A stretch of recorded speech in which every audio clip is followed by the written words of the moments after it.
किसी ने क्या खूब कहा है कि जंगल में जो सीधे पेड़ होते हैं वो सबसे पहले काटे जाते हैं और जो टेढ़े मेढ़े तिरछे पेड़ होते हैं वो सदियों तक जंगल में खड़े रहते हैं।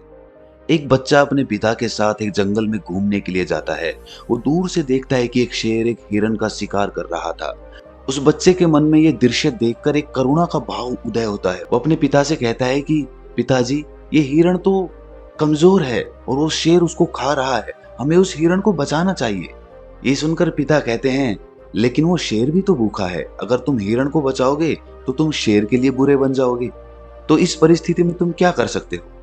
अब ये बात हम सब के लिए सोचने की है कि एक जगह जहां हम किसी का फायदा कर रहे होते हैं, दूसरी जगह किसी का नुकसान कर रहे होते हैं। जैसे एक सिक्के के दो पहलू होते हैं, उसी तरह अच्छाई और बुराई के भी दो पहलू होते हैं। तो सवाल ये है कि किसी आदमी को कोई अच्छा काम करना है, अच्छा बनना है, तो वो किस तरह का काम करे जो किसी को आहत ना पहुंचाए।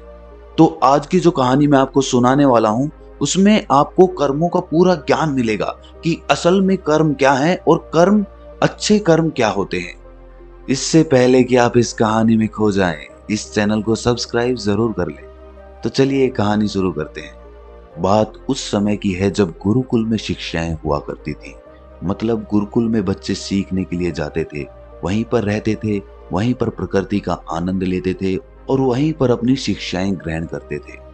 ऐसे ही वेणुवन गांव का मोहन नाम का युवक गुरुकुल में पढ़ाई करने के लिए जाता है।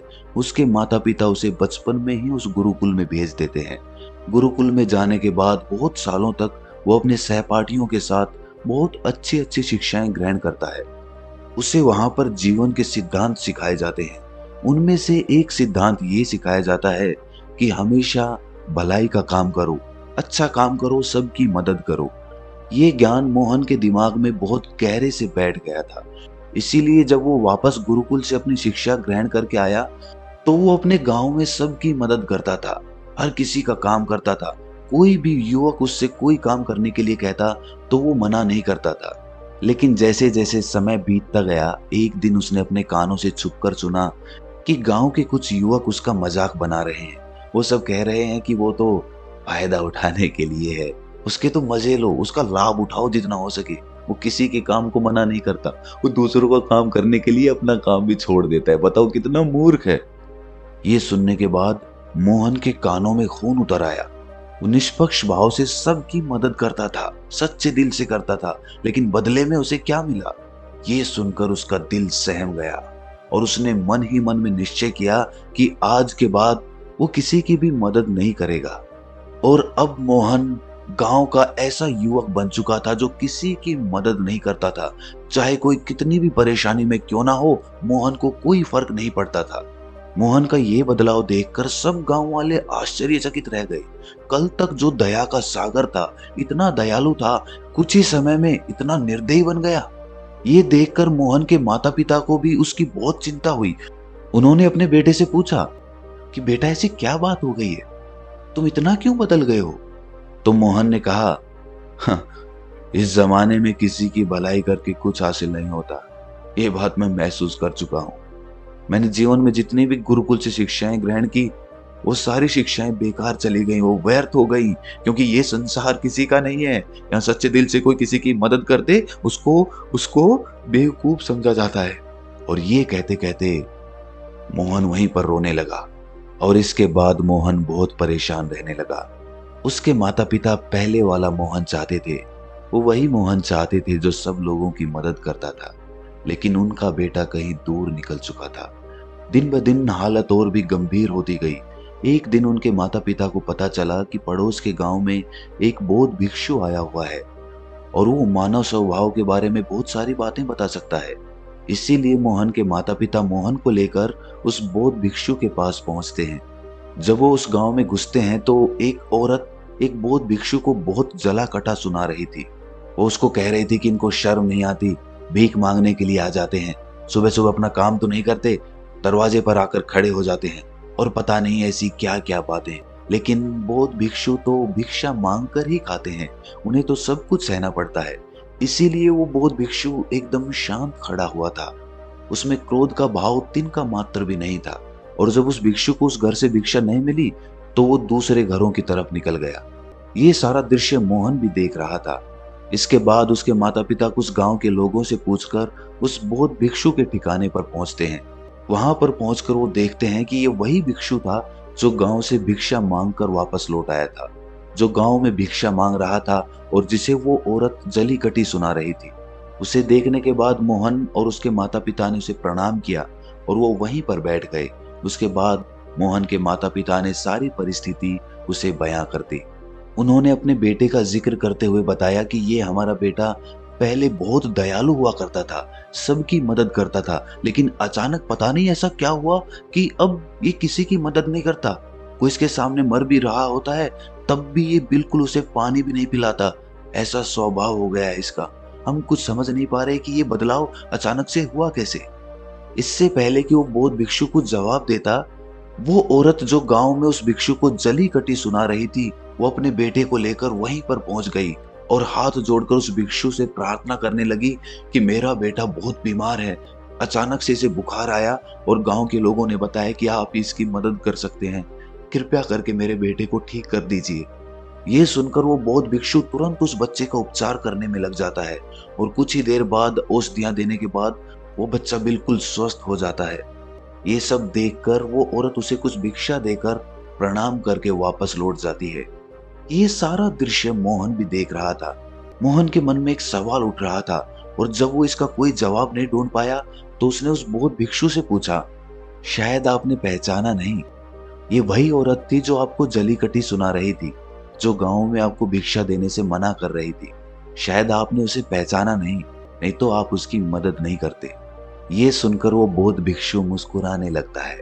उसके बाद वो बौद्ध भिक्षु मोहन को बताता है कि दूसरों की अच्छाई करने से कुछ अवस्थाओं में दुख मिलता है, लेकिन अगर तुम कर्मों का सिद्धांत समझ लेते हो तो अच्छाई और बुराई, इसके सारे भेद तुम्हारे सामने स्पष्ट हो जाएंगे। मैं भली भांति जानता था कि ये वही औरत है, लेकिन मैंने बिना कोई द्वेष का भाव रखे हुए वही किया जो मेरा कर्तव्य था। जब आप किसी की भलाई या किसी की अच्छाई बिना किसी लालच के करते हो, बिना किसी बदले के करते हो, बिना किसी द्वेष के करते हो, वही अच्छाई होती है। लेकिन अक्सर हम लोग जब किसी की मदद करते हैं तो हमारे मन में यही भावना बन जाती है कि बदले में वो इंसान भी मेरी मदद करे, लेकिन जरूरत पड़ने पर जब वो हमारी सहायता नहीं करता तो हमें दुख होता है। इसीलिए किसी भी इंसान के साथ बिना कुछ पाने के भाव से उसका भला करो और उतना ही भला करो जितना तुम्हारा सामर्थ्य हो, मतलब तुम्हारी आर्थिक और शारीरिक क्षमता के हिसाब से, ताकि कल को अगर वो इंसान तुम्हारे साथ बुरा व्यवहार भी करे तो तुम्हें उसका खेद ना हो, उसका पश्चाताप ना हो कि मैंने तो इसके लिए इतना कुछ कर दिया और ये मेरे साथ अब ऐसा व्यवहार कर रहा है। इसीलिए किसी का उतना ही भला करो जिससे तुम आहत ना हो। दूसरी बात, किसी दूसरे परिवार के झगड़े के बीच में तुम कभी मत पड़ना। अगर कोई पति पत्नी आपस में लड़ रहे हैं और वो पति अपनी पत्नी को पीट रहा है और तुम उसे बचाने के लिए पहुंच जाते हो कि तुम भाई औरत को क्यों पीट रहे हो, तो ऐसा करना तुमको संकट में डाल सकता है, क्योंकि वही औरत जिसकी तुम मदद करने के लिए गए हो वो ये कह सकती है कि ये हमारी आपस की बात है, तुम्हें इससे क्या लेना देना, और इसका तुम्हारे पास कोई जवाब नहीं होगा। इसीलिए दूसरे के फटे में कभी टांग मत डालना। अगर ऐसी स्थिति कभी पैदा हो जाए, कोई तुमसे मदद मांगे तो दरबारियों तक खबर पहुंचा दो, अदालत उसका फैसला करेगी। तीसरी बात, अपने विवेक का इस्तेमाल करो। अपनी आंखें खोलकर देखो कि किसे वास्तविक रूप से मदद की जरूरत है और कौन ढोंग कर रहा है, क्योंकि अक्सर लोग दया का पात्र होने का दिखावा करके आपको बेवकूफ बनाकर आपसे मदद ले लेते हैं। जैसे कि आज के युग में हम बहुत सारी जगहों पर देखते हैं, बस अड्डों पर, रेलवे स्टेशन पे, कि बहुत सारे छोटे छोटे बच्चे भीख मांगते रहते हैं। अब उसमें दो स्थितियां पैदा होती है। अगर आप उनको भीख देते हो तो आप भीख मांगने को बढ़ावा देते हो, और अगर भीख नहीं देते हो तो वो बच्चा शायद आज खाना भी ना खा पाए। इसीलिए ऐसी स्थिति में आपको अपने विवेक का इस्तेमाल करना चाहिए। आप उसको पैसे देने की बजाय खाना खिला सकते हो या कुछ किताबें दिला सकते हो। इसीलिए सही तरीके से मदद करने के लिए विवेक का होना बहुत जरूरी है, वरना तो आपके धन का दुरुपयोग ही होगा। और एक बात जो समझने की है कि किसी की भलाई करनी है तो खुद की भलाई करो, क्योंकि अगर तुम खुद जीवंत हो गए, अगर तुम खुद बदल गए तो पूरा जमाना अपने आप ही बदल जाएगा। इसीलिए कहीं आपने अपने मन में ये भ्रम तो नहीं बना रखा है कि मैं तो अच्छा इंसान हूं और मैं दूसरों की मदद करता हूं। तो वो तुम्हारा अहंकार का रूप है।